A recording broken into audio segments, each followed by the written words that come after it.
Nah, apa yang dibuat oleh Yakub itu merupakan breakthrough. Kalau Anda sudah begitu cinta dengan seseorang, sepertinya apapun yang dia katakan Anda akan mengiyakan. Terlebih kalau orang itu menjelang matinya memberikan semacam statement, pernyataan akhir dari hidupnya. Ditambah dengan secara historis, track recordnya, Yakub tidak pernah memberi nama kepada anaknya. Semua pemberian nama itu dari istrinya. Tapi hari itu pada anak yang terakhir, dari mulut Rahel yang dia cintai dan oleh karenanya 14 tahun, dia rela kerja di bawah Laban tanpa dibayar. Dan tidak pernah dia beri nama sebelumnya akan anaknya, dia ikuti semua perkataan istrinya. Tapi hari itu dia buat breakthrough, dia terobos garis yang berkata impossible dan tidak mungkin itu. Ketika Rahel berkata, aku beri nama dia Ben-Oni, son of my sorrow, anak penderitaanku, anak kesakitanku. Yakub berkata, tidak. Itu pertama kali dalam hidupnya, dia berkata tidak kepada Rahel. Dan pertama kali dalam hidupnya, dan terakhir kali, dia beri nama anaknya. Dia berkata namanya bukan Ben-Oni, son of my sorrow, tapi Benyamin, son of my right hand. Anak dari jadi tangan kananku. Saya bersyukur dia buat begitu. Sebab kalau tidak, sisa hidupnya akan penuh dengan penderitaan, kesakitan. Tapi saya bersyukur dia rubah semuanya. Dia berkata bukan Ben-Oni, tapi Benyamin. Dan itu ide mulai dari sini, saudara. Ketika dia ucapkan, jadi breakthrough luar biasa dalam kehidupan kita. Saya mau ajari Anda sesuatu. Orang itu mempertegas dirinya di penjara, atau dia bisa keluar dari penjara, dimulai dengan cara berpikir yang benar, tapi juga dengan perkataan yang benar. Anda masih ingat Gary Oliver, pengarang lagu Celebrate Jesus Celebrate yang datang kemari bulan yang lalu? Dia berkata, dua malaikat itu di Yesaya pasal 6 saling mengatakan satu dengan yang lain, holy, holy, holy. Amen, saudara. Ketika mereka saling mengatakan itu, boom, kuasa Allah dinyatakan. Dia ceritakan bagaimana laser dibentuk, Anda masih ingat ceritanya? Laser itu adalah sepotong tongkat rubi yang ujung-ujungnya diberi cermin besar dan kecil, kemudian diberi cahaya.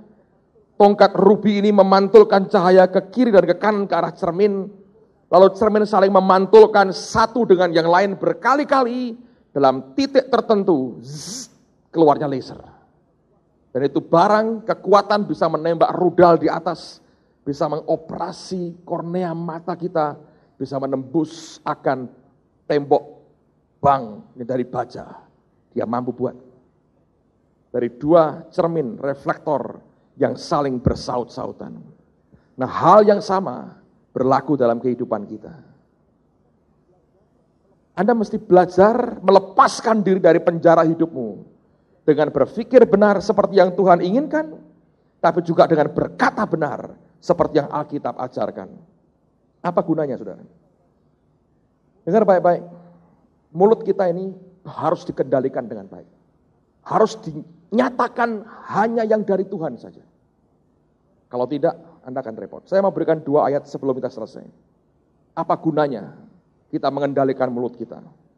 Harus sesuai dengan kehendak Tuhan. Coba buka Mazmur pasal yang keempat. Saya mau katakan ini dengan terutama teman-teman yang hari ini akan didoakan kembali pernikahannya, tapi juga buat semua kita. Kalau Anda ingin breakthrough dalam hidupmu, mulai dengan berkata-kata yang benar, berdasarkan apa yang Tuhan inginkan. Mazmur pasal yang keempat, ayat yang kelima.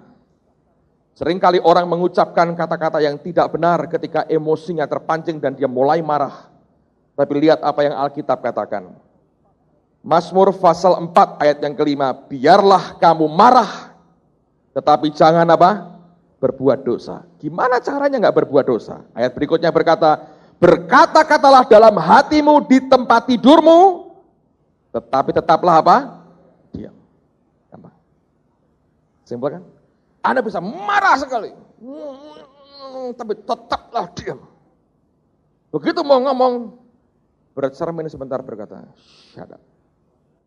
Saya di keluarga ya, saya punya kebiasaan. Kadang-kadang kita ini moodnya nggak baik ya. Manusia biasa toh saudara ya, Anda ngalami waktu di mana mood kita lagi nggak baik. Ada aja, ada banyak hal dari lama-lama mood kita nggak baik. Anda kan ngerti bahwa Anda dengan ini aku sudah mulai moodnya nggak baik, dan ini bisa boom meledak. Ya, apa yang saya buat? Saya ngomong istri saya, kalau ada anak-anak tak beritahu. Doain ya, papa ini pengen ngamuk. Jadi doakan supaya gembos tidak jadi ngamuk. Mereka tumpangi tangan karena mereka punya kepentingan. Papanya ngamuk repot. Tumpangi tangan didoakan. Terus silus-silus. Enak saudara. Daripada Anda ledakan, Anda boleh marah. Kita bisa marah kok. Manusia kan. Yesus bisa marah. Tapi jangan berbuat dosa. Dosa pertama yang keluar dalam marah kita, perkataan kita. Memang sial awake dhewe. Itu sudah Anda berkata, penjaramu berkata penjara sial. Kemanapun kau pergi sial terus. Selalu ketika marah meledak keluar kutukan. Aku kawin mbak kowe pernah no rezeki nih. Waduh, repot saudara. Jangan ngucapin kayak begitu ya. Anakmu boleh nakal kayak apa, jangan berkata anak setan kowe. Ini bapak setan, rame. Jangan. Engkau boleh marah seperti apa. Tetap diam. Ngomong dalam hati.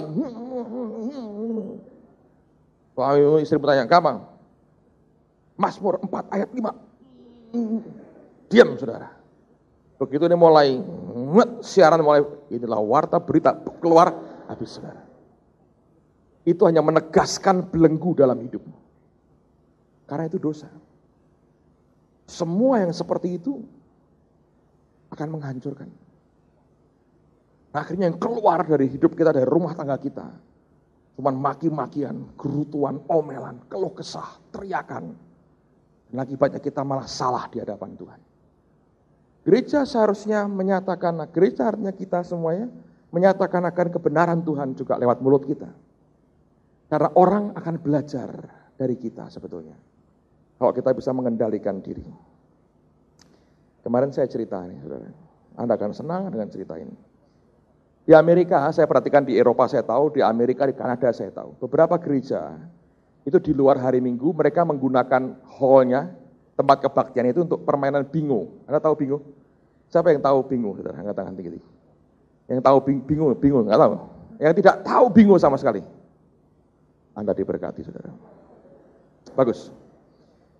Ini gereja-gereja itu kadang-kadang mereka buka untuk bingo. Jadi bukan kebaktian tapi bingo. Dan itu uangnya dipakai. Kalau mereka dapat hasilnya dari uang itu kan seperti orang main judi sih sebetulnya ya. Anda bayar, diberi kayak chart gitu ya. Terus kemudian itu diputer, lalu kemudian dibacakan. Itu ada nomornya B berapa, D berapa. Kalau pas nyambung gimana, Anda teriak bingo, Anda dapat hadiahnya. Itu kalau sampai habis nggak dapat ya sudah, Anda mesti beli lagi untuk kartunya itu. Anda garisi mana yang tepat, mana yang tidak. Kalau sampai ada, saya nggak tahu tuh bagaimana cara menangnya. Pak Marso tahu ya, bingung tahu ya, ngerti Pak. Oke, puji Tuhan Pak. Jangan diajari orang-orang, biarkan Bapak ngerti sendiri. Tapi saya pernah nonton itu waktu saya kecil, saya dulu ke PRPP itu orang main bingung pakai band, pakai apa, mereka buat bingung. Nah satu hari ada seorang tua yang sudah sekarat hampir mati saudara. Orang ini mungkin dulunya waktu muda Kristen, dan dia berkata, aku ini mau mati. Tolong panggilkan pendeta untuk membisikkan kata-kata doa kepadaku sebelum aku mati. Mungkin dia ingin dibacakan Mazmur 23 ya. Tuhan adalah gembalaku, takkan kekurangan aku. Yang membaringkan aku di padang rumput yang hijau dan ke air yang membawa aku ke air yang tenang. Sekalipun kau melewati lembah bayang-bayang maut, gadamu dan tongkatmu. Lalu terakhir mati enak dengan Mazmur 23. Dia pikir dia ingin sekali ada pendeta membisikkan akan kalimat doa itu kepada dia. Dia ngomong kepada keluarganya, tolong dong panggilin aku pendeta. Semua kafir, gak kenal pendeta, gak ada koneksi pendeta, gak ada. KKN pendeta kagak ada juga. Jadi akhirnya mereka bingung kepada siapa yang kita minta tolong. Setelah mereka telepon sana sini, ada seorang familinya berkata begini, aku ini tinggal di sebelah gereja. Aku bukan pendeta, tapi aku dengar kok doa mereka seperti apa, ngerti, dia berkata gitu. Kalau nggak keberatan, aku kan bisa ngucapin doanya kayak pendeta. Dia tahu sudah hampir mati, nggak lihat juga, kan nggak tahu aku siapa, pokoknya aku bisiin doa yang aku sering dengar dari gereja di sebelah rumahku itu, katanya. Oh, kamu bisa, tiap hari aku dengar. Itu ya, oh bisa. Kamu apal, tiap hari aku dengar doanya. Di gereja itu bunyinya apa, aku ngerti. Liturginya apa, apal katanya. Sudahlah, aku bisa. Ya sudah, yang ini mau mati kok, biar dia meninggal dengan tenang. Masa meninggal dengan penasaran gara-gara pendeta nggak ada, saudara. Lalu kemudian datanglah orang ini, terus dibisiki yang tua ini. Ini yang mau mendoakan kamu sudah tiba. Wah, dia senang. Pendeta, selamat datang. Ini orang ini pura-pura diem aja, dia bukan pendeta. Oh ya, katanya, tolong Pak doakan saya, iringi kematian keberangkatan saya ke alam baka dengan doa dari Bapak. Oh ya, katanya. Lalu kemudian dibisiin, inilah doanya. B25, C13, D50, bingo katanya. Langsung mati, saudara.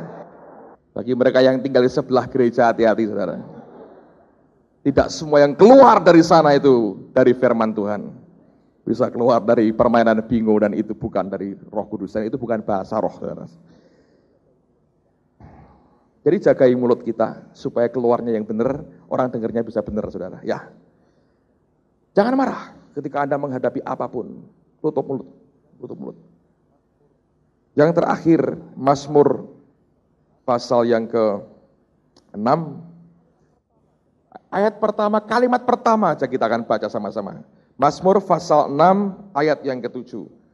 2, 3. Lesu aku karena apa? Mengeluh. Hei, orang mengeluh itu membuat jadi lesu. Jangan mengeluh. Kalau nggak percaya gini ya. Ya pakai. Kenapa?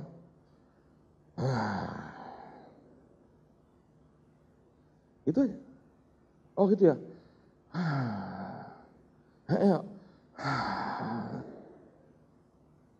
Ini kan lesu. Anda mau create atmosfer sehat atau atmosfer baik? Mulutmu digunakan dengan benar. Dia berkata, lesu aku karena mengeluh. Orang mengeluh itu akibatnya lesu. Kami sebulan terakhir ini buat kebiasaan baru di rumah, saudara. Bangun jam 5, masuk kamar anak-anak, semua masih tidur. Istri saya ambil keycord, nyembah Tuhan keras. Hebatnya anak-anak tetap tidur dalam hadirat Tuhan. Malah selimutnya ditarik. Wah. Tapi kita nyembah Tuhan. Saya bilang tidurlah dalam hadirat Tuhan. Dan setiap pagi kami mulai dengan confession, good confession dalam keluarga. Ucapkan semua yang baik. Di atas segala kenyataan, ucapkan janji Tuhan dalam kehidupan kita. Amen. Begitu kita lemes, katakan hari ini Tuhan memberikan tenaga baru, kekuatan baru, aku tahu aku berkemenangan. Setiap pagi saya berkata hari ini aku berkemenangan, luar biasa dalam Tuhan. Telepon berdering, saya berkata this is my miracle, ini mujizat buat saya. Angkat, oh orang lain ngomong. Pak ada mujizat, dia telepon kita mujizat itu. Dia sehat, luar biasa, itu mujizat, anugerah. Anda sedang mengalami tekanan berkata, puji Tuhan ini membawa kita ke next level. Anda menghadapi apapun, katakan yang positif, yang benar, yang sedap didengar, yang mulia. Katakan itu dalam hidupmu. Tiap hari, pagi-pagi bangun. Jangan saudara. Kopi kok ora mateng. Apa banyu nih kopi kok. Please berhenti. Anda punya tip, setel pujian. Penuhi rumahmu dengan atmosfer penyembahan dengan Tuhan. Jangan biarkan satu patah kata keluhan. Kalau itu keluar akan membuat kita lesu. Ngomong yang positif. Masih banyak hal yang luar biasa yang kita bisa katakan daripada keluhan kita. Kalau Anda mulai sakit, jangan berkata, wah sakit aku ini. Berhenti berkata begitu. Katakan oleh bilur Yesus aku sudah disembuhkan. Aku katakan sehat. Kalau nggak percaya ngaca lagi berkata sehat, lu gue beritahu sehat katanya. Ngomong yang benar. Atmosfermu di rumah akan berubah. Kalau tidak lesu. Kelesuan membuat engkau tidak berdaya, engkau akan diikat lagi. Dan engkau dimasukkan dalam penjara hidupmu sendiri. Kalau itu Anda bisa atasi, Anda akan mulai breakthrough setiap hari. Amen, saudara. Semua itu baik. Ketika anakmu nakal, beritahu Tuhan ini bukan beban. Anak itu upah. Tuhan tidak pernah memberi upah yang kayak yang jelek, memberi upah yang bagus. Kenyataannya masih jelek, biar kenyataannya kebenaran Tuhan berkata ini upah dari Allah. Coba bungkusnya aja jelek, dalamnya bagus. Lalu terus bukaan keluar yang aslinya. Anda lemah gak berdaya ngomong, benar yang benar gitu. Jangan ngeluh lesu Anda. Nanti kumpulnya Anda pasti dengan kelompok si lesu, saudara. Iya, murtadnya, mesti gitu akhirnya. Amen, saudaraku. Ngomong yang benar. Berholi-holi itu loh, saudara. Bisa diajari gitu loh. Kalau nggak bisa holi-holi, piara kumis kayak Gary Oliver gini. Saya bisa holi-holi. Saya yakin itu akan membawa breakthrough luar biasa dalam kehidupan kita. Amen, saudara. Teman-teman yang akan didoakan, diteguhkan lagi pernikahan Anda, saya beritahu, belajar ngomong yang positif mulai hari ini. Ucapkan yang benar, yang sedap didengar. Yang ngerasani itu tidak usah diucapkan. Itu kurang sedap didengar. Direkam pun gak ada orang mau beli, saudara. Right? Coba Anda buat kaset, keluh kesah gua. Orang berkata, keluh kesah dibeli, gua ada sendiri banyak, capek. Belajar untuk ngomong yang benar gitu loh. Ketika engkau tahu engkau gagal, jangan berkata, wah gagal, jangan. Katakan aja, sedang tertunda kemenangannya. Sedang tertunda keberhasilannya. Ingat cerita yang saya katakan, anak yang hilang itu. Ketika ampas makanan babi, dia tidak boleh. Dia bukan berkata, kotoran babi dah, wah, enggak. Oke, artinya Allah memberikan kepadaku makanan seorang majikan. Kegagalan itu adalah keberhasilan yang tertunda sebetulnya. Amen. Kondisi tubuh yang sakit artinya jalan supaya kuasa kesembuhannya dinyatakan. Tantangan dalam hidup kita itu artinya sarana supaya kebaikan dan kuasa Allah dinyatakan. Semua pergulatan hidup itu artinya kita mesti baca sebagai alat untuk mendewasakan kita dalam Tuhan. Yang membawa kita dari kemuliaan kepada kemuliaan yang lebih besar lagi. Belajar untuk berhenti mengeluh. Anda akan lesu. Amen, saudara. Belajar untuk berhenti mengeluh. Pasti kita akan berkemenangan. Dan terobosan dari Tuhan akan terjadi. Anda tahu bagaimana kita bisa menang? This is how we overcome.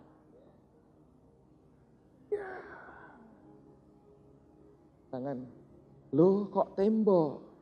Mulai. Stop. Saya beritahu saudara ya, pergulatan kita itu seperti pintu sliding door yang otomatis. Kalau Anda ke mall, ke bank, ada kamera ya, sensornya di atas. Kalau Anda deketi, dia akan terbuka sendiri. Ya. Saudara tahu itu barang teknologi canggih kan? Kuno sebetulnya. Alkitab berkata tidak ada barang baru di muka bumi. Yang ada ini sudah pernah ada. Di Alkitab ada loh pintu begitu. Tahu di mana? Penjaranya Herodes. Petrus keluar dari penjara, buka sendiri pintunya. Dia keluar. Tutup sendiri. Tutup sendiri. See? Tuhan bisa buat. Bisa. Ya kan? Mereka semua kaget, masih terikat semua. Tapi orangnya nggak ada. Artinya keluar, buka sendiri. Keluar. Tutup sendiri, kunci sendiri, saudara. Seperti itu kan. Nah, pergumulan kita seperti itu. Anda ketemu pintu begitu, jangan dari jauh berkata, aduh tertutup. Pintu kapan kau terbuka? Nggak akan terbuka. Anda jalan, kurang selangkah, dia harus terbuka. Kalau tidak kontraktornya habis, saudara. Amen. Harus terbuka. Harus terbuka. Terbuka.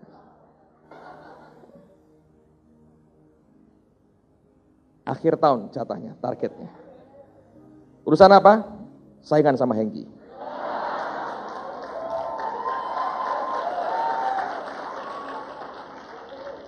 Banyak orang tepuk tangan tidak tahu tepuk tangannya apa?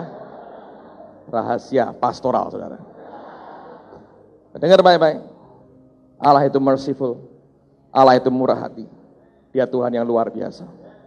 This is how we overcome. Kalau Anda tahu itu, kita akan keluar sebagai pemenang. Malam ini kita akan buat sesuatu yang sudah lama tidak kita buat. Bertahun-tahun lalu kita buat, berapa setengah Pak Marso ya? 15, kita melewati rekor yang dulu. Hari ini berapa Pak? 17. Tahun depan 34. 35, oke.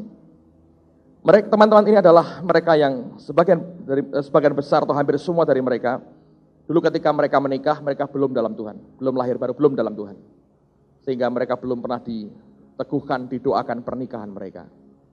Dan kita akan lakukan ini untuk memintakan berkat Tuhan buat teman-teman kita ini.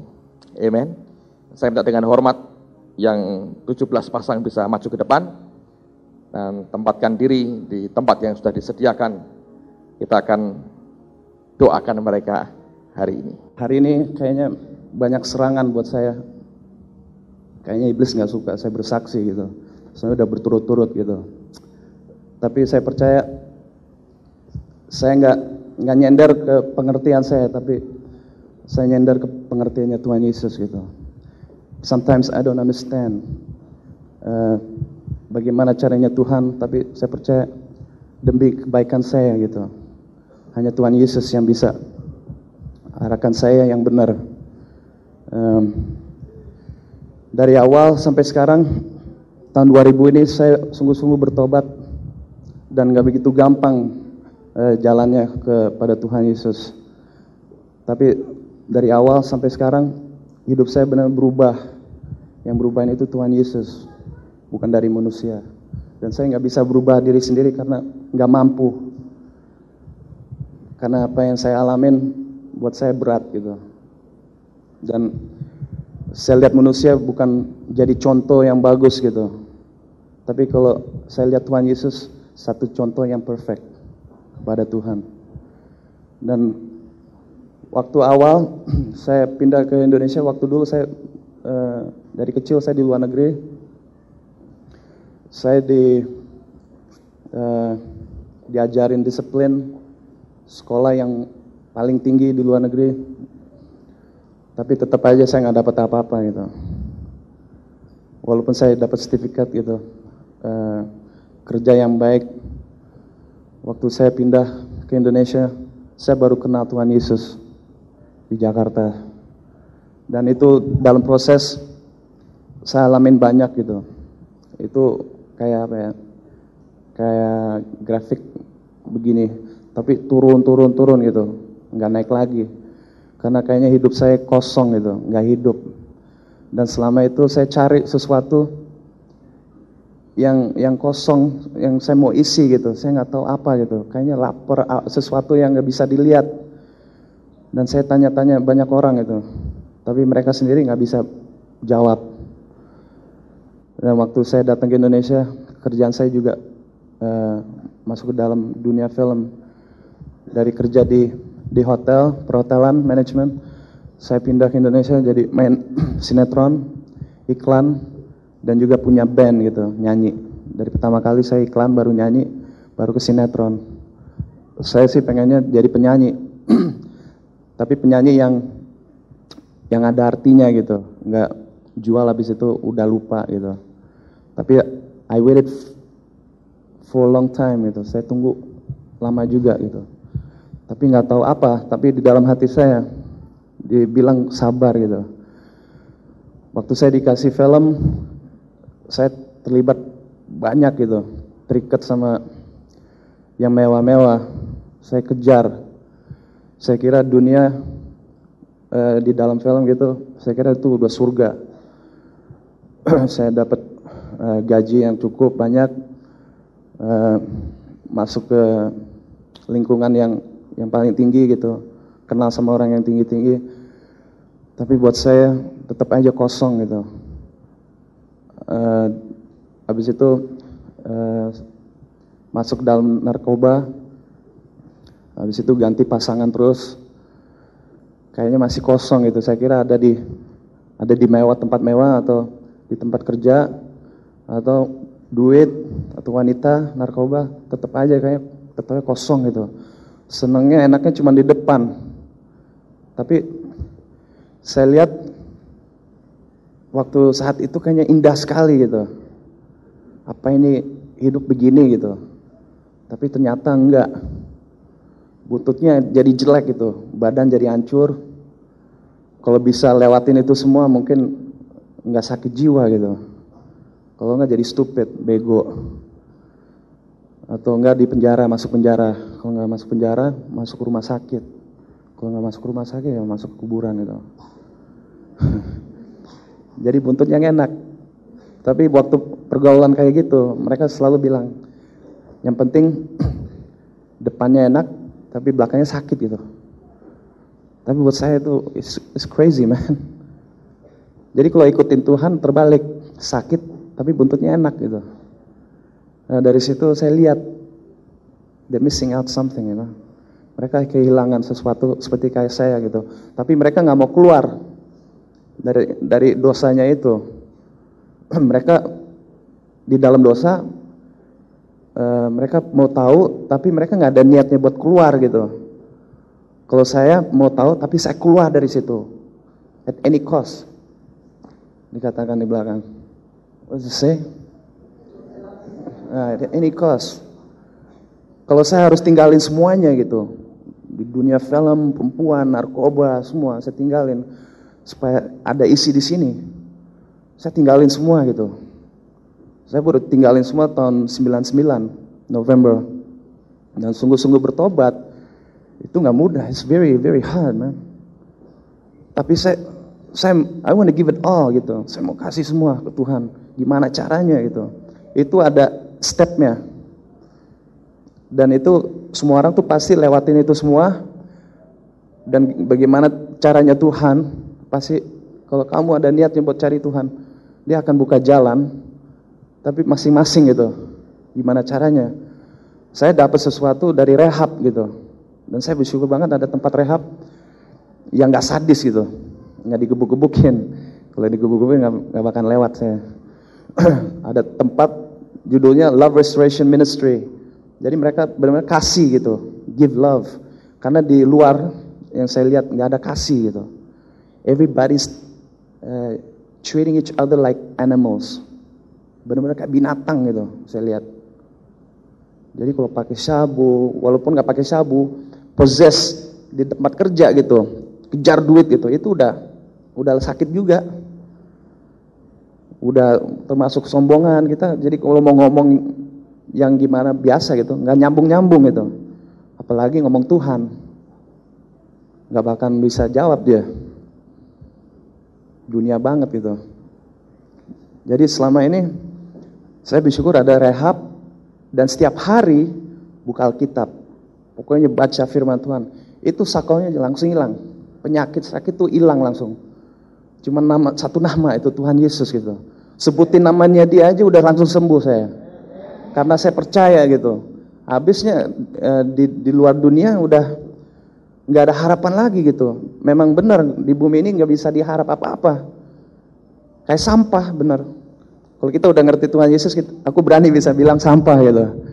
Memang di luar tuh udah ngomongan sia-sia, hidup nggak ada artinya. It's empty, benar kosong gitu.